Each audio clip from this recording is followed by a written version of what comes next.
আবু বকর সিদ্দিক রাদিয়াল্লাহু আনহুর স্ত্রী বললেন, আপনি যে মাসে মাসে সরকারি কোষাগার থেকে বেতন নেন রাষ্ট্রীয় দায়িত্ব পালন করিয়া, ওই বেতন থেকে আমি মাসে মাসে অল্প কিছু টাকা জমাইয়া আপনার হাতে দিলাম মিষ্টি খাওয়ার জন্য। এবার আবু বকর কি কয় শুনে নাও রে যুবক বাবারা।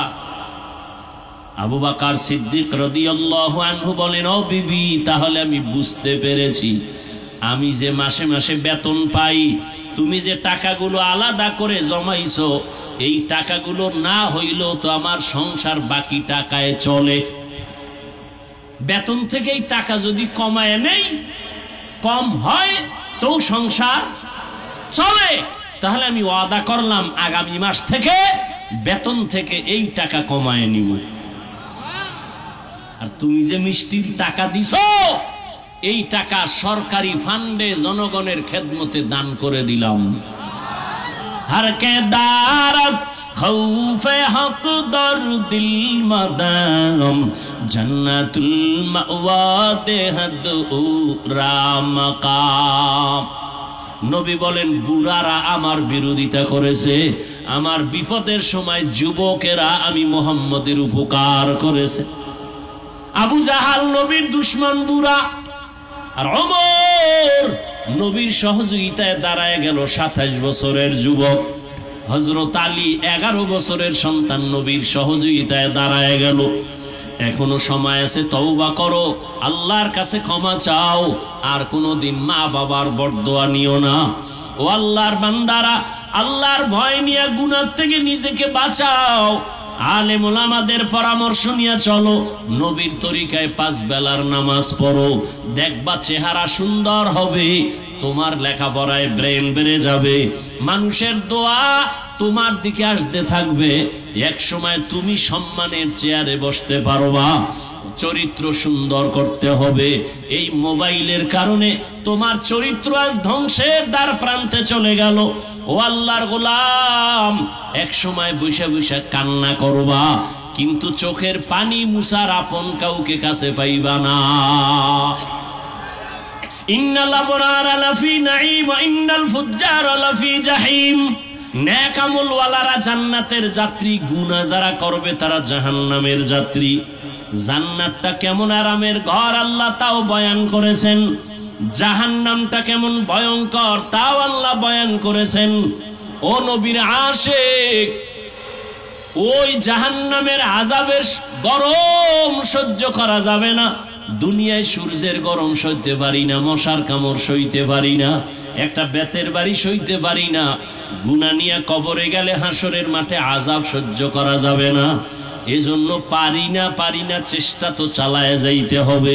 ওরে আমি কেন, জান্নাতের টিকিট হাতে আসছে 10 জন সাহাবা, এরাও জান্নাতের টিকিট পাইছেন, এরপরও সারা জীবন কান্না করেছেন, আল্লাহর কাছে কেমনে দাঁড়াবো। আবু বকর নামাজে কান্না করেন, ওমরের মতো বান্দা নামাজে কান্না করেন, আল্লাহর আদালতে কি হিসাব দিব ভয় লাগে। ও আল্লাহর বান্দারা, সাহাবায়ে কেরামের এত সুন্দর ইবাদত, নামাজ, তেলাওয়াত, তাকওয়া, এরপরেও যদি তারা জান্নাতের টিকিট পাইয়াও কান্না করেন, আপনার আমার নামাজ তো নামাজই না, রোজাও না, এগুলো তো আল্লাহর জন্য কিছুই করতে পারি না, তাহলে আপনার তো আরো বেশি কান্না করা দরকার। অথচ কোনো চিন্তাও নাই, কান্নাও নাই, কোনো আফসোসও নাই। কিছু কিছু কপাল পোড়া দেখা যায়, নিজেও কাঁদে না, অন্য যদি কান্না করে তাও পছন্দ করে না। কিছু কপাল পোড়া আছে, নিজেও দাড়ি রাখে না, অন্য যদি নবীর মোহাব্বতে দাড়ি রাখে তাও পছন্দ করে না। নিজেও জিকির করে না, অন্য যদি জিকির করে আল্লাহর তাও পছন্দ করে না। এই রকম কপাল পোড়া সমাজে আছে না নাই? নিজেও হালাল খায় না, অন্য যদি হালাল পন্থায় চলে তাও পছন্দ করে না। অনুরোধ করে বলি, এখনো সময় আছে, তওবা করে নাও, মনটাকে বুঝাও, আর আল্লাহকে বলো, আল্লাহ জীবনে শয়তানের ধোকায় কত নামাজ ছাড়লাম, মা বাবার সাথে খারাপ ব্যবহার করলাম, আজকে থেকে তওবা করিয়া নিলাম, আর নামাজ ছাড়বো না, বেপরদায় চলবো না, মা বাবার সাথে বেয়াদবি করবো না, মুরব্বী ওস্তাদ সহ শিক্ষকদের সাথে ভালো আচরণ করে দোয়া নিব, উলামায়ে কেরামের পরামর্শ নিয়ে নবীর তরিকা মেনে চলবো, নামাজ পড়বো আর ছাড়বো না।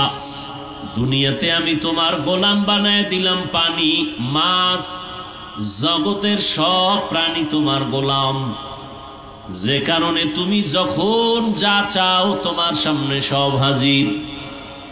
যমুনা নদীর মধ্যে গিয়া যদি মাছ, জেলেরা মাছ ধরতে গিয়া মাঝে জাল ফালায়, মাছ যদি মেজাজ গরম করে বনি আদমের কাছে আমরা দেখা দিব না।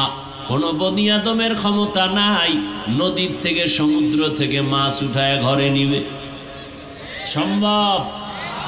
কিন্তু আল্লাহ বনি আদমের এত সম্মান দান করেছেন, যে কারণে সমুদ্রের তলের মাছগুলো এসে আদমের সামনে ধরা দেয়, সন্তানের সামনে ধরা দেয়। আল্লাহ বলেন কারণটা কি? তোমার মেধার কারণে না, শক্তির কারণে না, একমাত্র কারণ আমি আল্লাহ তোমার মর্যাদা সবার উপরে দিলাম আমার ইবাদতের কারণে। ওয়ালাকাদ কাররামনা বানি আদম ওয়া হামালনাহুম ফিল বাররি ওয়াল বাহরি ওয়া রাযাকনাহুম মিনাত তাইয়্যিবাত ওয়া ফাদ্দালনাহুম আলা কাসীরিম মিম্মান খালাকনা তাফদীলা। বনি আদম বড় দামি, নূরের সৃষ্টি, ফেরেশতা। 24টা ঘন্টার প্রত্যেকটা সেকেন্ড আল্লাহর গুণগান করে, কোনো বদনাম করে না। এদের ঘুম নাই, খানা নাই, বাথরুম নাই, অল টাইম তারা কার গুণগান করে? কারা কারা কারা? ফেরেশতারা। কার গুণগান গায়? কয় মিনিট? কয় মিনিট?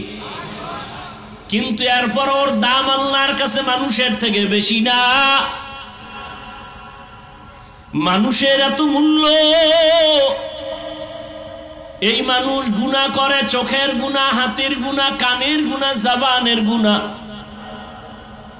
মানুষ এতটা খারাপের পথে চলে যায়, এরপরও মানুষের দাম। শয়তান পেছনে ধোঁকা দিয়া মানুষকে জাহান্নামের দিকে নেয়। জীবন ভর গুনাহ করে করে যদি এক পর্যায়ে জীবনের সব গুনার ক্ষেত্রে একবার অন্তর নরম করে যদি বলে আল্লাহ তুমি আমাকে মাফ করে দাও, তোর জিন্দেগীর সব গুনাহ সাথে সাথে মাফ।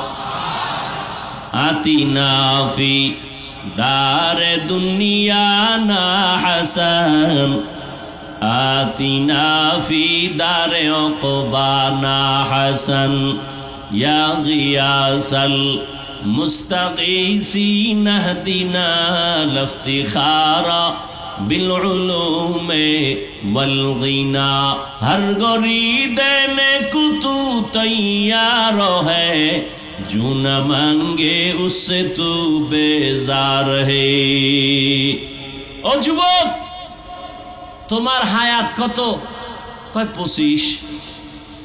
আর একজনের কত? কয় সর্বোচ্চ 30। তোমার এই 30 বছরের মধ্যে কয় বছর আল্লাহর জন্য ওয়াকফ করে দিয়েছে? কয় 1 বছর তো দূরের কথা, 1 ঘন্টাও না। ও যুবক, আল্লাহর গোলাম, আল্লাহ পাক দুনিয়ার সব আপনার আমার গোলাম বানাইয়া আল্লাহ বলেন ইবাদত করো। ইবাদত মানে 24 ঘন্টা। রাতের বেলা মসজিদে নামাজে দাঁড়াও, দিনের বেলা রোজা রাখবা, এই কাম তোমার ইবাদত না। বরং তুমি দুনিয়াতে থাকিয়া সংসার চালাও ইবাদত, ব্যবসাও যদি করো ইবাদত, চাকরিও যদি করো তুমি ইবাদত। দুনিয়ায় চলো, আল্লাহর মোহাব্বত নিয়ে তুমি যত কাজ করবা সব ইবাদত। কান্না করবা ইবাদত, তুমি হাসি দিবা সেটাও হবে ইবাদত। কাউকে বুকে লাগায় বন্ধু বানাও ইবাদত, কাউকে তুমি দূরে সরায় শত্রু মনে করো সেটাও হবে ইবাদত। তবে বিনা কারণে না, মন মতো না। 2টা শর্তের বিনিময়ে। 1 নাম্বার শর্ত আল্লাহর সন্তুষ্টির জন্য, 2য় শর্ত সব হবে মদিনাওয়ালা নবীর তরিকা। কার তরিকা? কার আদর্শ? এই কথা বলেন, কার আদর্শ? রহমতের নবীর আদর্শ মতো যদি বান্দা তুমি ঘুমাও ইবাদত, এর যুবক রহমতের নবীর আদর্শ মতো যদি বাজারে যাও ইবাদত, সব ইবাদত। কার আদর্শ মতে? নবীজি ব্যবসা শিখাইছেন না? কেমন এক নবী, পাওয়ারফুল, পারফেক্ট, পৃথিবীর কিয়ামত পর্যন্ত আনেওয়ালা মানুষ জীবনে যা করতে চাইবে প্রত্যেকটা সেক্টরে, রাস্তায় রহমতের নবীর নিয়ম দেওয়া আছে। যা করবেন প্রত্যেকটা ক্ষেত্রে পৃথিবীর কোন ব্যক্তি সর্বক্ষেত্রে নিয়ম দিতে পারে নাই, পদ্ধতি শিখাইতে পারে নাই। আল্লাহ রসুলের মাধ্যমে সব ক্ষেত্রে পদ্ধতি। দুশ্মনের সাথে ব্যবহার কেমন হবে, বন্ধুর সাথে ব্যবহার কেমন হবে, মা বাপ হয়ে সন্তানের সাথে ব্যবহার কেমন হবে, রসুল শিখিয়ে গেছেন সাহাবায়ে কেরামদেরকে, প্র্যাকটিক্যাল শিখাইছেন।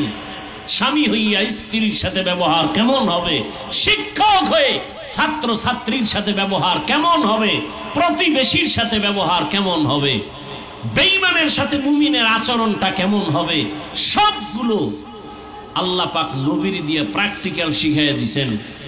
এখন এগুলো আমরা জানি না, নবীও আর শিখাইতে আসবেন না। আসবেন? সাহাবায়ে কেরাম আর আসবেন না। এখন শিখবো কিভাবে? এগুলো কই? বলে কোরআন হাদিসে সব জমা আছে। কয় কোরআনও পড়তে পারি না, হাদিসও পড়তে পারি না, আমার উপায় কি? কিয়ামত পর্যন্ত উপায় একটা, উলামায়ে আহলে হকের বন্ধু হয়ে যাও। কার বন্ধু? উলামায়ে আহলে হকের বন্ধু হয়ে যাও। তাদের পরামর্শ নিয়ে জীবনটা চালাও। এর যুবক মনে মনে ভাবো, হুজুরদের কথা তো ঠিক, কিন্তু আমি মানতে গেলে আমার স্বাধীনতা থাকবে না।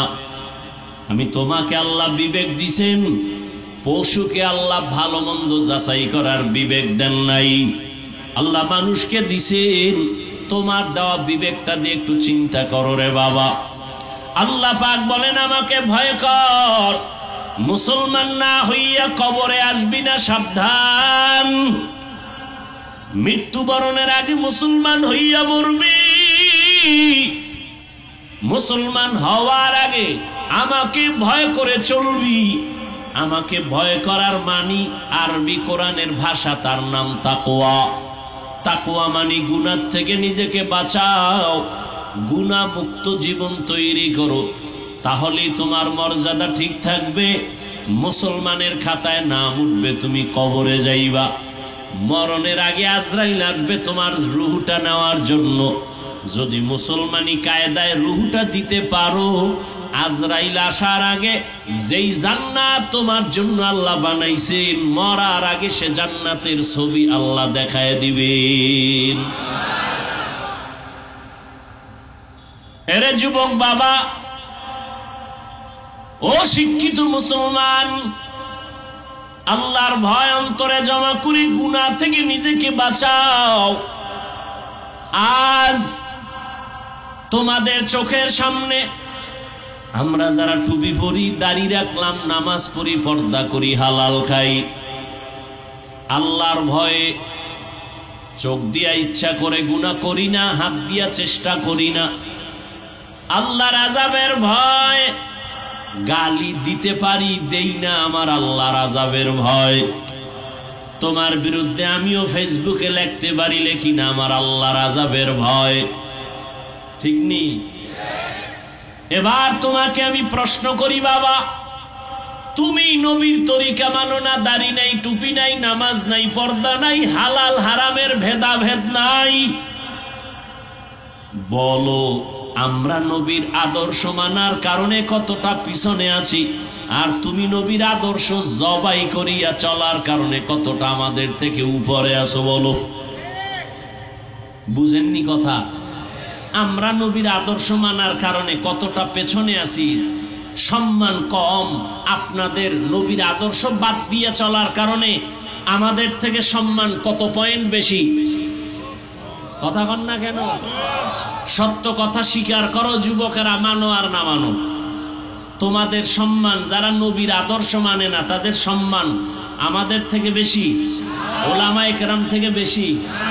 ও তোমার বিল্ডিং আছে তাই, ওই বিল্ডিং এর লাভ কি? 10 তলা বিল্ডিং এর ভেতরে যদি গেটে যদি কি বলে দুদকরা নোটিশ লাগায় দেয়, ওই বিল্ডিং এর লাভ কি? কোটি কোটি টাকা কামাই করে তুমি ব্যাংক ব্যালেন্স করলা, লাভ কি যদি খাইতে না পারো? সরকার বাজেয়াপ্ত করে দেয়, কি লাভ হবে? চেয়ারম্যানের চেয়ারের মেয়াদ শেষ, কিন্তু আল্লাহর নবীর আদর্শ নিয়ে যারা চলে তাদের চেয়ারের কোনো মেয়াদ নাই। আছে? প্রত্যেকটা মানুষ টেনশনে আছে, প্রত্যেকটা মানুষ নিশ্চিন্তে খায় আর ঘুমায় শুধু রসুলের আদর্শওয়ালারা, এগুলো কোনো টেনশন নাই। চোর ডাকাতের ভয়, মামলা হামলার ভয় নাই। তারপরও গায়ের জোরে দুনিয়া পাওয়ার জন্য কিছু দুনিয়াদারেরা উল্টা পাল্টা ব্যবহার টুপিওয়ালা ওলামাদের সাথে করে। কেন করে? ওলামাদের কথা মানলে চুর চুরি করতে পারে না, ওলামায়ে কেরামের কথা মতো চলতে গেলে গাঞ্জাখোর গাঞ্জা খেতে পারে না, ওলামায়ে কেরামের কথা মানতে গেলে ডাকাত ডাকাতি করতে পারে না, ওলামায়ে কেরামের কথা মেনে চলতে গেলে দুর্নীতিবাজরা দুর্নীতি করতে পারে না। এই জন্য আলেমদের জবান বন্ধ করার বিভিন্ন অপচেষ্টা করে গায়ের জোরে। সে গায়ের জোর কয়দিন? সে গায়ের জোর কয়দিন? আল্লাহ এটা বেশি দিন রাখে না। নবীদেরকেও এই অত্যাচার উম্মতরা করছে, নবীদেরকে করেছে। আমরা তো মানুষের কাতারেই না, সূরাতে মানুষ, আসলে এটা মানুষ না, এটার নাম মানুষ না। আদমিয়াত লাহম শাহম পোস্তে নিস, আদমিয়াত জুজরে যায় দোস্তে নিস, আদমিরা আদমিয়াত লাজেমাস উদেরা গর্বুনা বাশুদ হি জামাস্ত গর্ব সুরত आदमी इंसाबुदे अहमद अबू জাহলো হাম এক সাবুদে। আবু জাহালের মানুষ হিসাবে যে আকৃতি, আপনার আমার নবীর মানুষ হিসাবে গঠন আকৃতি একই নাকি? নবীজির হাত একটা বেশি, আবু জাহিল্লার পাও একটা বেশি, আকৃতিতে সব সমান, কিন্তু আবু জাহাল আর নবীর সম্মান কি সমান? কোনো তুলনা। ভালো করে বুঝো রে বাবা, আদম নবীর বংশে জন্ম নিয়েছো তুমি মানুষ, এই মানুষের কোনো মূল্য নাই। সাবধান, বাবার ঔরসে জন্ম নিয়েছি আমি, বাবার ঔরসজাত সন্তান, আমি ডাক্তারের ছেলে, এই হিসাবে যে আমি ডাক্তারের কোনো গ্যারান্টি নাই। আমি ইঞ্জিনিয়ারের ছেলে হইলেই যে আমি ইঞ্জিনিয়ার হব কোনো গ্যারান্টি নাই। যদি তাই থাকতো নূহ নবীর সন্তান কাফের হতে পারে না, আবার আজরের মতো কাফেরের ঘরে ইব্রাহিম বান্দার মতো নবী হতে পারে না। এরে নবীরা আশেক, ভালো করে বুঝো, রাস্তায় কুকুর ঘুরে, অনেক কুকুর, কিন্তু একটা কুকুরের মূল্য নাই। মানুষের কাছে ওই কুকুরটার বড় মূল্য যেই কুকুর মালিকের খাঁচায় আটকানো, গলায় রশি লাগানো। কথা বুঝেননি? খোলা আকাশে পাখি উঠতেছে হাজারো কোটি, একটা পাখির দাম নাই। ওই পাখিটার মূল্য যেই পাখিটা মালিক খাঁচায় আটকায় রেখেছে। কথা ঠিক নেই? নদীর ভেতরে হাজারো ধরনের মাছ আছে, এ মাছের কোনো মূল্য নাই। জেলের জালে যে মাছ আটকায় গেছে ওই মাছের বড় মূল্য। জমিনে মানুষের অভাব নাই, একটা মানুষের ওই পরিমাণ মূল্য নাই, কিন্তু যেই মানুষটা কালেমার রশি গলায় লাগাইয়া আল্লাহর হুকুম মতো নবীর আদর্শ মেনে চলবে, ওই মানুষটার দাম ফেরেশতার কাছেও বেশি, আল্লাহর কাছেও বেশি। শুধু তাই না, দুনিয়ার সমস্ত মাখলুকতের কাছে বেশি এবং মানুষের কাছেও তার সম্মান বেশি। যারা নবীর আদর্শ মানে বিধর্মীরাও কোনো পর্যায়ে সম্মান করে, অন্য প্রাণীরাও সম্মান করে, আমরা মুমিনরাও সম্মান করি। যার কাছে নবীর আদর্শ বেশি, এলেম বেশি, আমল বেশি, তাকওয়া বেশি, আমরা তাকে সম্মান করি না? আকাশেতে লক্ষ তারা, এক চাঁদের আলো, লক্ষ মানুষ থেকে একজন আল্লাহ ওয়ালা ভালো। মসজিদ ভরা মুসল্লি, সবাই মানুষ, সবাই কি ইমামতি কি সবাই করে না? হাজারো মুসল্লি ময়দানে, সবাই ইমামতির যোগ্যতা রাখে না। ইমামতির মুসাল্লা সম্মানের জায়গা, ওখানে যে কেউ চাইলেই যেতে পারবে না। একজনে বিড়ি টানে ফালায়, আমি যাই নামাজের মুসাল্লা সম্মানের জায়গা দখল করি। চালাকি সব জায়গায় করো, কিন্তু এ জায়গায় করা যাবে না, কপাল ভরে যাবে। ওখানে যাওয়ার জন্য জমিনের শ্রেষ্ঠ মানুষ, যার কাছে নবীর আদর্শ আছে, ইলম আছে, তাকওয়া আছে, আল্লাহর ভয় আছে, এই মানুষগুলোকে অন্য মানুষ মাথার তাজ মনে করে। বোতল নিয়ে দাঁড়ায় থাকে, হুজুর একটু পানি পরা দেন, আমার মা অসুস্থ, আমার বাবা অসুস্থ। এটা টাকা দিয়া কেনা যায় না, এই সম্মান আমার আল্লাহ দেন আল্লাহর গোলামি করলে।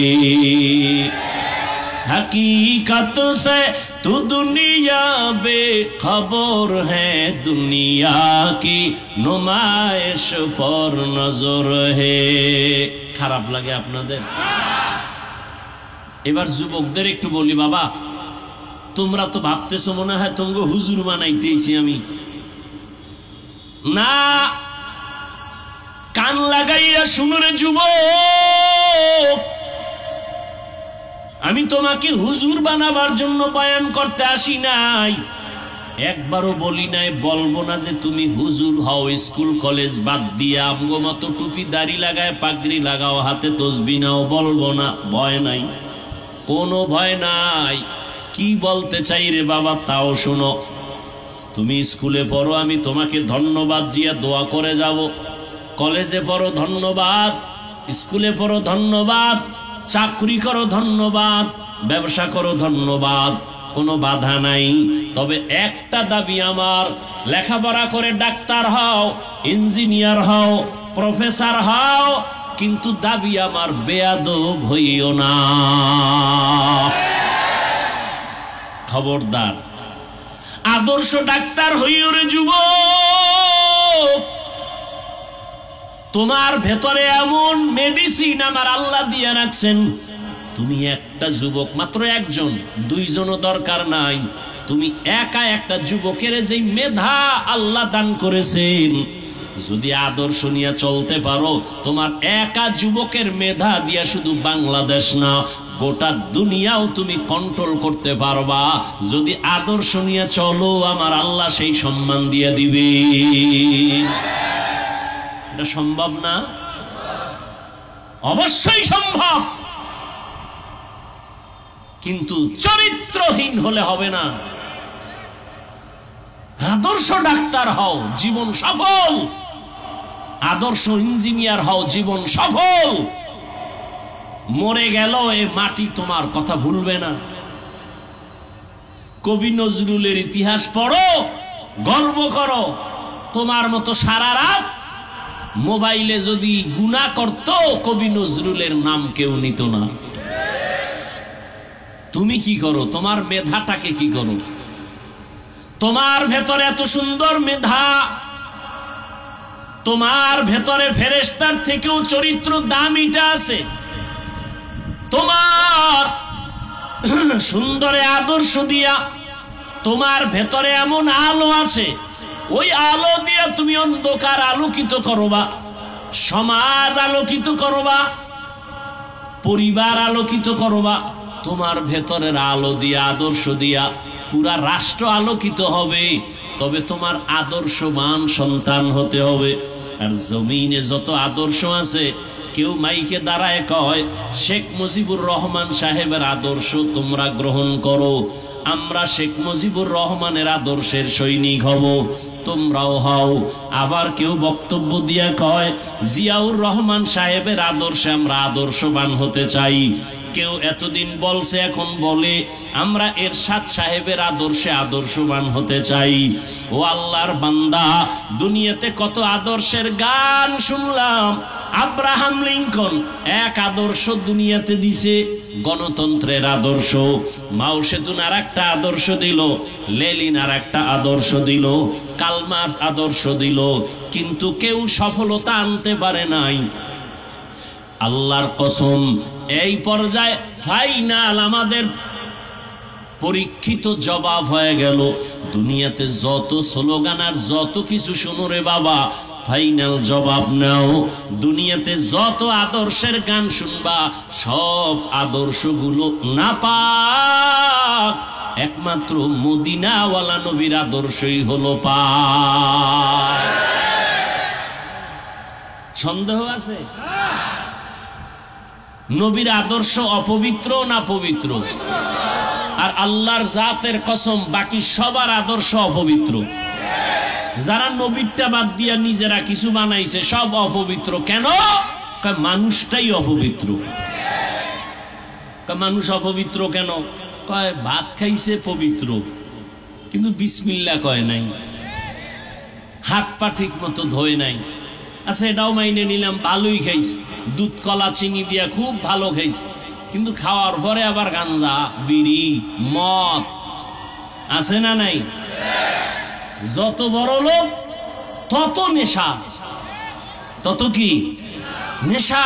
এটা তাদের ট্রেডিশন, এটা না খাইলে তাদের চেয়ারের মান থাকে না, এজন্য মদ নিয়ে ব্যস্ত থাকে।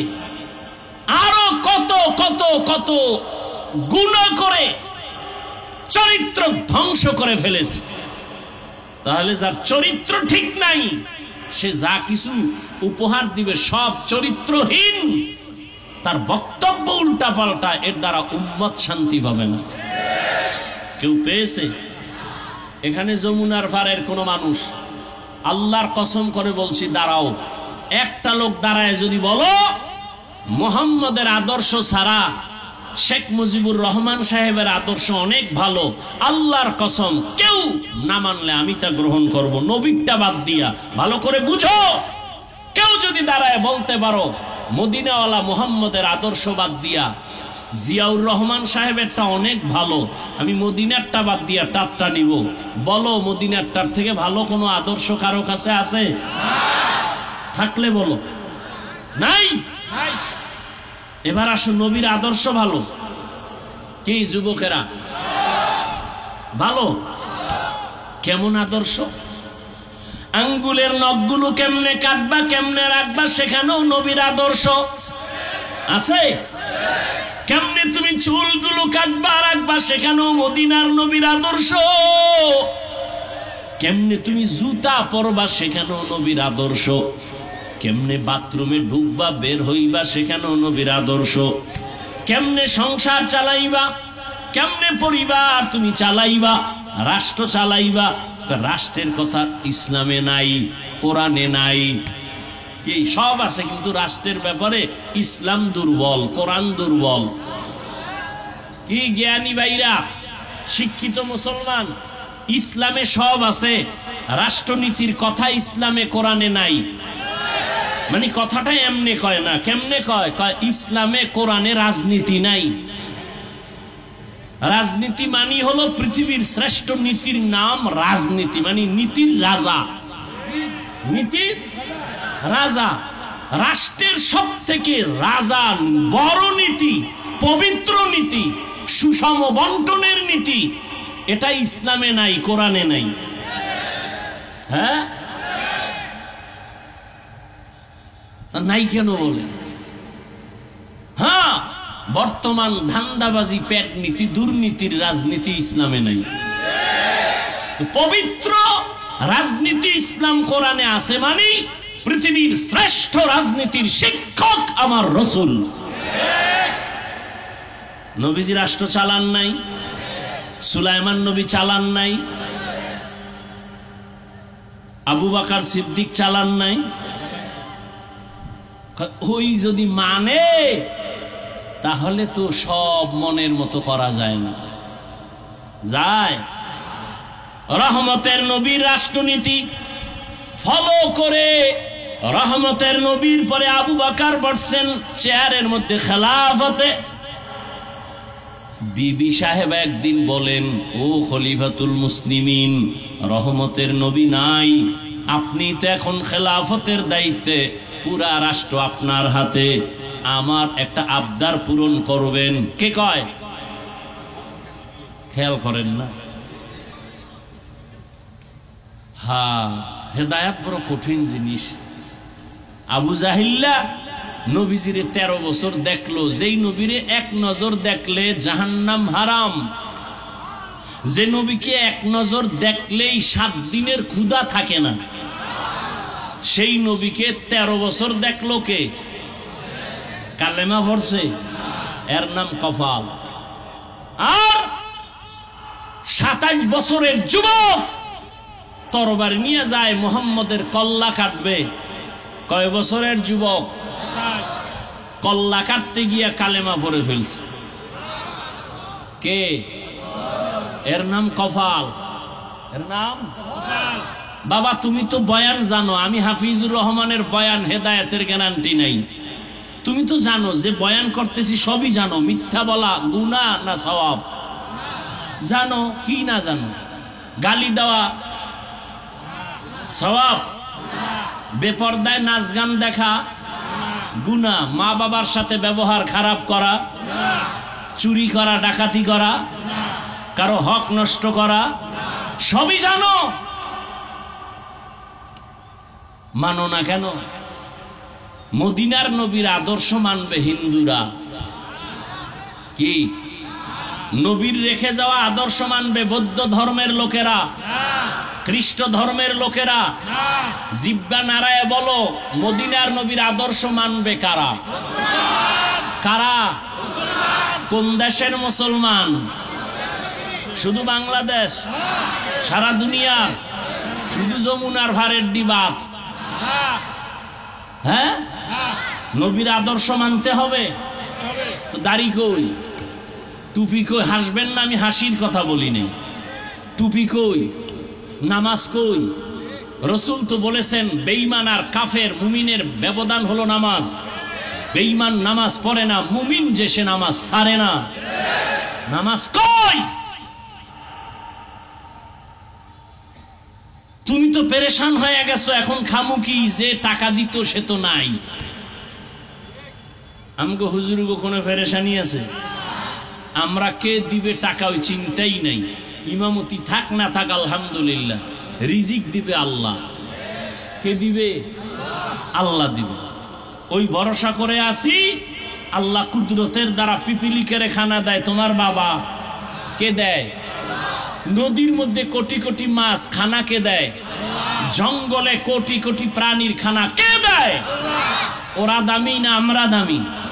ওদেরকে যে আল্লাহ খানা দেয় সে আমাদের দিবে না? পাগল হয়েছ কেন? কুত্তার মতো জিব্বা বের হয়ে গেছে কেন? হারাম খাইতে খাইতে বিবেক নষ্ট, বিবেক নষ্ট হয়ে গেছে। ও যুবক, জীবনে মাদ্রাসায় পড়ে নাই, জীবনেও পড়ে নাই। পড়ে কই? স্কুলে, কলেজে, ভার্সিটিতে। সত্য কথার সাক্ষী দাও, তোমার মতো যুবক জীবনে মাদ্রাসায় পড়ে নাই, স্কুল কলেজে পড়ে, 5 বেলার নামাজ পড়ে। সত্য কথা বলো, আছে না নাই? তুমি বালিশে মাথা লাগায় শুধু নিজেকে জিজ্ঞাসা করো, এই মন, আমার মতো যুবক যদি স্কুল কলেজে পড়ে নামাজ পড়ে, আমি পারি না কেন? তোমার কপাল খারাপ। ওই আবু জাহিল্লা নবীরে দেখছে, কালেমা পড়ে নাই, আর 27 বছরের যুবক নবীরে জবাই করতে এসে মুসলমান হয়ে গেছে। আবু বকর বসে আছেন, বিবি সাহেবা বলে, খলিফাতুল মুসলিমিন, রাষ্ট্র আপনার হাতে, আমার একটা আবদার পূরণ করেন। কয় কত বড়? কয় না ছোট। কয় কি? কয় মিষ্টি খাইতে মনে চায়। এটা কোনো বড় আবদার? রাজনীতি শিখে যাও। আবু বকর সিদ্দিক রাদিয়াল্লাহু তাআলা আনহু ক্ষমতার পুরা দায়িত্বে বসা, তিনি বলেন মিষ্টি খাওয়ানোর টাকা আমার কাছে নাই। সুবহানাল্লাহ আসে না? আসবে কিভাবে? জিব্বাটারে গাঞ্জা খাইয়া, মিথ্যা বইলা, গীবত করে, নাপাক করে বলেছে। এখানে অজে আসছে ঠিক, কিন্তু ফজর পড়ে নাই, আজকে জোহর পড়ে নাই, আসর পড়ে নাই, মাগরিব পড়ে নাই, এশা পড়বে কিনা আল্লাহ জানে। এরা আশেকে রসুল। আল্লাহ হেদায়াত দান করুন। বিবি সাহেবা বলেন মিষ্টি খেতে মনে চায়। আবু বকর বললেন কি নাই? আর রাষ্ট্রপুরা তার হাতে, বলে আমার কাছে টাকা নাই। বিবি চুপ হয়ে গেলেন। কিছুদিন পরে বিবি কিছু আলাদা টাকা দিলেন। স্বামী আমার খলিফাতুল মুসলিমিন, নেন। টাকা নাই বলছেন, আমি দিলাম। আবু বকর কয় টাকা পাইছো কই? আমগো বউ যদি টাকা দেয়, কই কমু না, বলমু যে পাইলে মাসে মাসে চুরি করে হলেও দিও। তোমার মতো বউ দরকার। আমি একদিক দিয়ে কামামু, তুমি আর একদিক দিয়ে চাকরি করে কামাও। চোখের জিনা করো, হাতের জিনা করো, ছোট ছোট জিনার থেকে এরপরে বড় জিনায় লিপ্ত হয়, এরপরে মোবাইলে চ্যাটিং করে হিজরত করবে। আমি খাল্লি বাল্লি পরে থাকবো। এজন্য বেশি খাইতে চাইলে মোটেও হয় না। আল্লাহর এক বান্দি বলেন, ওই দুনিয়ার মানুষ, ভালো করে বুঝো, দুনিয়াতে দেখো, রহমতের নবী প্রথম 25 বছরের ভরা যুবক। সারা দুনিয়ার যুবকের তুলনা রসুলের সাথে হয় না। সেই রসুলের 25 বছর বয়সের যৌবন, সে সময় রসুল বিবাহ করলেন। 2 স্বামীর পরে তৃতীয় হিসাবে আম্মাজান খাদিজাকে। নবীর বয়স 25, আম্মাজান খাদিজা রাদিয়াল্লাহু আনহার বয়স 40। সন্তানের মা একাধিক। নবী তাকে নিয়ে যতদিন ছিলেন, কোনদিন দ্বিতীয় বিবাহের চিন্তা করেননি। নারীরা, মারিয়াম আলাইহিস সালাম, স্বামী ছাড়া, স্বামী মরে গেছে, জানাজার আগে কয় আর এক জায়গায় দৌড় দিব। আছে না নাই? সন্তানগুলো কই যাবে ও চিন্তাও নাই। শিক্ষা নাও মারিয়াম আলাইহিস সালাম থেকে। স্বামী ছাড়া ঈসা নবীরে কোলে নিয়ে কিভাবে জীবন কাটালেন, কত অত্যাচার তার উপরে আসলো, হিসাব করো। রসুলের মেয়ে কলিজার এত আদরের ফাতেমা রাদিয়াল্লাহু আনহা, হযরত আলীর ঘরে কিভাবে ঘর করেছেন, কষ্ট করেছেন, নিজের সংসারের কাজ নিজে করেছেন। আর আমগো আম্মাজানদের কি হালাত। ওই স্বামী বেচারার কপালেও বউয়ের হাতের পাক করা খাওন নাই, ভাত নাই, কাজের মাইয়া বলা রান্দে দিবে, খাবে। সান কপাল। এমন বউ বিয়ে করছে যারে আগুনের কাছে নিলে চেহারা ঝলসে যাবে, পাক করতে পারবে না। সৈয়দ বংশের কন্যা, ডানা খাড়া ভরি। আল্লাহ হেদায়াত দান করুন। অথচ ফাতেমা রসুলের কত আদরের সবাই জানেন। হযরত আলীর ঘরে কি কষ্ট করেছেন ইতিহাস পড়েন। বই কেনা লাগবে না, গুগলে সার্চ দাও, ফাতেমার জীবনী চলে আসবে রাদিয়াল্লাহু আনহা। কি কষ্টের জিন্দেগি কাটালেন। আরবের ভিতরে শ্রেষ্ঠ ধনী খাদিজা রাদিয়াল্লাহু আনহা, নবীকে দুশমনেরা শিয়াবে আবু তালিবে 3টা বছর গৃহবন্দী করেছে। খানা দেয় না, পানি দেয় না। নবী গাছের পাতা সিঁড়ি সিঁড়ি চাবায় আর পেটের ক্ষুধা নিবারণ করে। আর সে সব থেকে সম্পদ খাদিজার, রসুলের স্ত্রী, সে ওই সম্পদ রসুলকে দান কইরা চাইলে ভালো খাইতে পারে, স্বামী এক জায়গায় আছে আমি আরামে খাই না, তিনিও চলে গেছেন, নবী কষ্ট করবে আর আমি আরামে থাকবো না, স্বামী কষ্ট করবে আমি ওই কষ্টে শেয়ার করে নিব। এই তো স্বামী স্ত্রীর জীবন। এই সংসারে ফুটন্ত গোলাপ হয় না। আমাদের সংসার কি হচ্ছে? সন্তানের মাঝখানে বসায়া মা বাবা ঝগড়া করে, গালাগালি করে, আর সন্তান এগুলো শিখে। ঠিক নি? মা বাবা সন্তানের সামনে টিকটক দেখে, মোবাইলে নাচ গান দেখে, সন্তান এগুলো শিখে। আর এই সন্তান কোনোদিন মা বাবার খেদমত করবে না। আল্লাহ হেদায়েত দান করুন। বলতেছিলাম, ও যুবক, তোমার মতো যুবক যদি স্কুল কলেজে পড়ে 5 বেলার নামাজ পড়ে, তোমার কাছে প্রশ্ন, বলো তুমি কেন পারো না?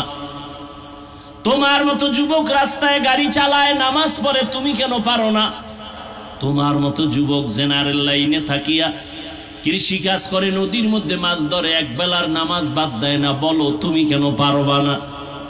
কপালটা কি তোমার পুড়িয়া গেল নাকি জানি না। র্যাব, আর্মি, পুলিশ, বিডিআরের চাকরি করে, নামাজ ছাড়ে না, দাড়ি কাটে না, বলো তুমি কেন পারবা না? তোমার ভেতরে কি আল্লাহর ভয় নাই? আবু বকর বিবিকে জিজ্ঞাসা করলেন, টাকা কই পেয়েছো?